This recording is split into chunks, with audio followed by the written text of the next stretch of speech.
আমাদের বুনি। ও thank you. সবাই প্রমাণ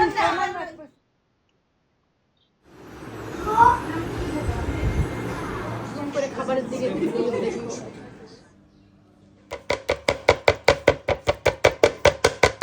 আসসালামু আলাইকুম সবাইকে, সবার কী অবস্থা, কেমন আছেন? আশা করছি ভালো আছেন, আমরাও ভালো আছি। রোজা রমজানের দিনে আসলে ভিডিও পিকচার এগুলো কমই দেওয়া হচ্ছে, কারণ রোজা নিয়ে ব্যস্ত আছি এবং একটু কমই আসার চেষ্টা করছি। সো এই দেখেন, আমার বাসাতে আসলে ইফতারের দাওয়াত ছিল আমার সব ইনলসদের।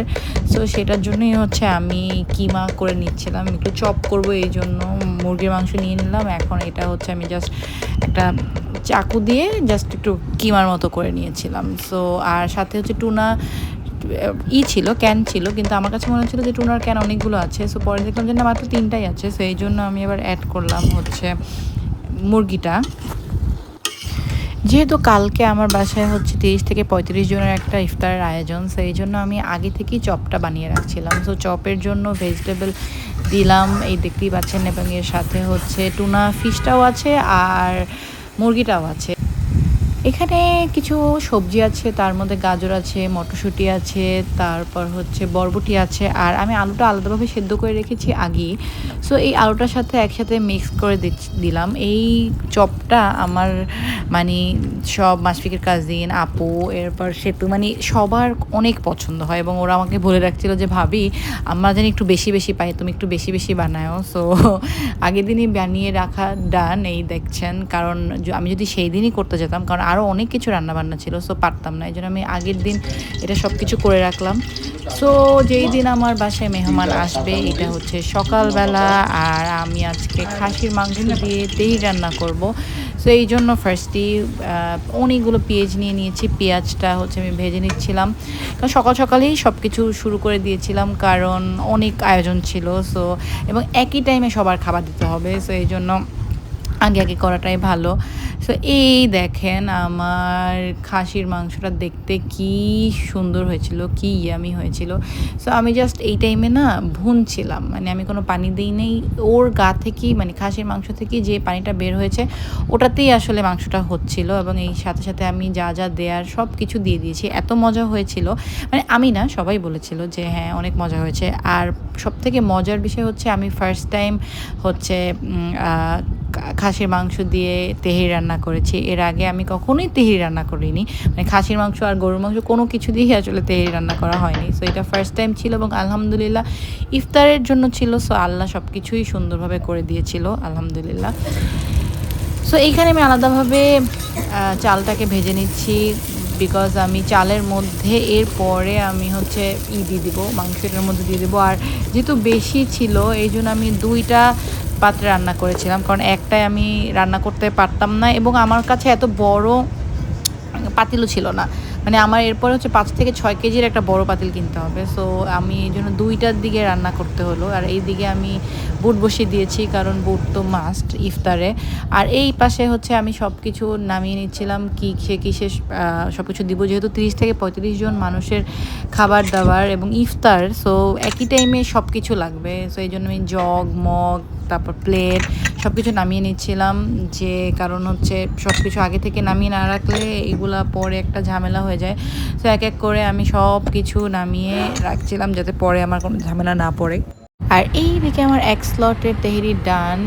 এত ভয়ে ছিলাম আমি যে কেমন কী না কি হবে। সো এরপর এক এক করে আমার ননদ চলে আসছে, এক এক করে সব আসা শুরু করছে, এবং তারাও এসে আমাকে হেল্প করছিল। সো এখন পর্যন্ত আমরা হচ্ছে ওই যে বুট, পেঁয়াজু, তারপর হচ্ছে ফল, এগুলো সব কিছু ঠিকঠাক করে রাখছিলাম, জিলাপি। এই দিকে হচ্ছে নিচে সব কিছু বসিয়ে দিয়েছিলাম। ভাবিকে বললাম যে ভাবি, আপনি এটাকে একেবারে নিচে 2টা চাদর লেচে করে দেন, কারণ সবাই নিচে একসাথে বসতে পারবে। সো এইদিকে আমি দই চিড়া বানাচ্ছি, কারণ দই চিড়াটা আমার শ্বশুরের অনেক পছন্দ, আর সবাই কম বেশি দই চিড়া খায়। সো এই জন্য এখানে দই চিড়াটা বানানোর জন্য করছি। আমাকে আসলে দেখিনি না আমার যে অবস্থা, আমিও 2 দিন যাবৎ এমন কাটতেছি যে আমার অবস্থা একেবারে ভয়ানক। হ্যালো, তো ইনারা দেখবেন, হ্যাঁ এরা হালিম নিয়ে এসেছে, শিবু আন্টি।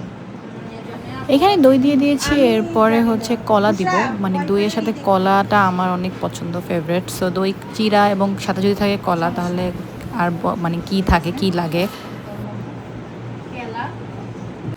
সো আমি সব দিকেই দেখছিলাম, একবার এই রুমে যাচ্ছি, একবার রান্নাঘরে যাচ্ছি, একবার সামনের রুমে যাচ্ছি। এইদিকে চিড়ায় কলা দেওয়া হয়ে গেছে, আর এইখানে হচ্ছে আমার ফার্স্ট লটের বিরিয়ানিও ডান হয়ে গেছে। কারণ এরপরে আমি আলুটা দিয়েছিলাম, আলুটা দেওয়ার জন্য, ছোটো ছোটো আলু দেওয়ার জন্য না বিরিয়ানিটা অনেক মজা হয়ে গেছে। আর এইটা হচ্ছে সেকেন্ড স্লটের আমার তেহেরি। সো আলুটা ছিলতে যাওয়া অবস্থা খারাপ হয়ে গেছে, কারণ এত ছোট ছোট সাইজের আলু। আর এইদিকে আমার ননদ আপু এসে, আপুকে বললাম যে আপু আপনি জিনিসগুলো ভেজে ফেলেন, কারণ মানুষ তো অনেক এবং একই টাইমে দিতে হবে। আর আমি চাচ্ছিলাম একটু গরম গরমও দিতে, সো এই জন্য আমরা একটু শেষের দিকেই ভাজা শুরু করেছিলাম। একদিকে চপ ভাজা হচ্ছে আর একদিকে পেঁয়াজু ভাজা হচ্ছে, যেহেতু মানুষ অনেক ছিল। সো চপ পেঁয়াজুর মানে পরিমাণটাও একটু বেশিই ছিল। সো আস্তে আস্তে করে ভাজি এখানে শুরু হয়ে গেছে। এইদিকে মানসু ভাবি আর সেতুকে আমি বললাম যে ভাবি, সেতু তোমরা মানে সব প্লেটগুলো সাজিয়ে ফেলো, এতে বোঝা যাবে আসলে যে কয়জন আছে এবং মানে সবার সামনে প্লেটগুলো থাকবে। এই জন্য এখানে ভাবি আর সেতু এটা করছে। এইদিকে আমি শরবতগুলো ঢেলে নিচ্ছিলাম, যেটা কিনা আগেই আমি গুলে রেখে দিয়েছিলাম। আসলে আমি একবার রান্নাঘরে যাচ্ছি, একবার সামনের রুমে যাচ্ছি, একবার এইদিকে যাচ্ছি, কারণ আমি আসলে দেখছিলাম আমি যেইভাবে চাচ্ছিলাম সব কিছু ঠিকঠাকভাবে হচ্ছে কিনা। কারণ এত মানুষ আমার বাসায় আসবে, তাও আবার ইফতারিতে। সো এই দেখেন ওরা একেবারে সুন্দরভাবে সাজিয়ে ফেলেছে। এখানে আপু, সেতু, ভাবি সবাই আমাকে অনেক হেল্প করছে। আর আমার যে হেল্পিং হ্যান্ড সে তো আছেই, সে তো আমার সাথে মানে একেবারে আছে সেই থেকেই।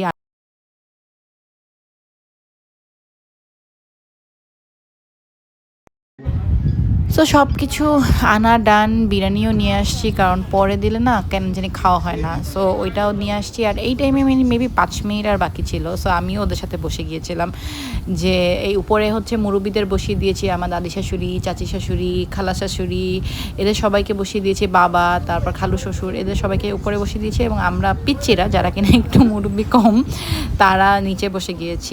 সো এইখানে দেখছেন সবাই ওয়েট করছে, আল্লাবিল্লা করছে, এবং খাবার দাবার সব কিছু আলহামদুলিল্লাহ যেভাবে আমি চেয়েছি সব কিছুই রেডি হয়ে গিয়েছিলো। এবং আরও সবাই অনেক কিছু নিয়ে এসেছিলো, হালিম নিয়ে আসছিলো, এরপর মিষ্টি নিয়ে আসছিলো, দুধ নিয়ে আসছিলো। সো সেইগুলো ওই টাইমে দেওয়া হয়নি। এইদিকে সব মুরব্বীরা, দাদি শাশুড়ি, ফুপু শাশুড়ি, চাচি শাশুড়ি, খালা শাশুড়ি, খালু শ্বশুর, বাবা এবং এনিয়াপুর হাজব্যান্ড এরা বসে গেছে। এদিকে বাবা আমাদের সবাইকে সরিয়ে বললো যে তোমরা সব কিছু নিয়ে যাও, আমরা এখন নামাজ পড়বো। আর এইদিকে পুষ্পি এবং পুষ্পির হাজব্যান্ড আসতে একটু লেট হয়ে গিয়েছিল, মানে ওরা একেবারে 10 মিনিট লেট হয়েছে, মানে তারও বেশি। কিন্তু ওরা যে আসছে এত দূর থেকে আমি অনেক হ্যাপি হয়েছি। আর এইদিকে তাদের সবার জন্য মাশফিকের তরফ থেকে, মানে মাশফিক এবং আমার তরফ থেকে গিফট। সো এইটা আবার খাওয়া দাওয়ার পরে সবাইকে সবার গিফট আমি বুঝিয়ে দিয়ে দিলাম।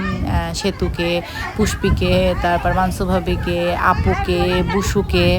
আর এখানে আমার আরেক ভাবি বাকি ছিল, মন্টি ভাইয়ের ওয়াইফ, সেও ছিল না, তার জন্য গিফট আছে। ভাবি আপনার জন্য গিফট আছে, সে মালয়েশিয়াতে ঘুরতে গিয়েছিল, সো এই জন্য তারা সেই দিন অ্যাটেন্ড করতে পারেনি। সো ভাবির জন্য কেনা হয়ে গেছে। সো এই হচ্ছে আমার গার্লস গ্রুপ, যাদের কিনা আমি সবসময় যাদেরকে নিয়ে চলি, যাদের কিনা ওদের সাথেই আসলে আমার সব কিছু সুন্দর হয়, সব কিছু হাসি খুশি হয়। সো এই ব্লগ এই পর্যন্ত, সবাই ভালো থাকবেন, সুস্থ থাকবেন, আল্লাহ হাফেজ।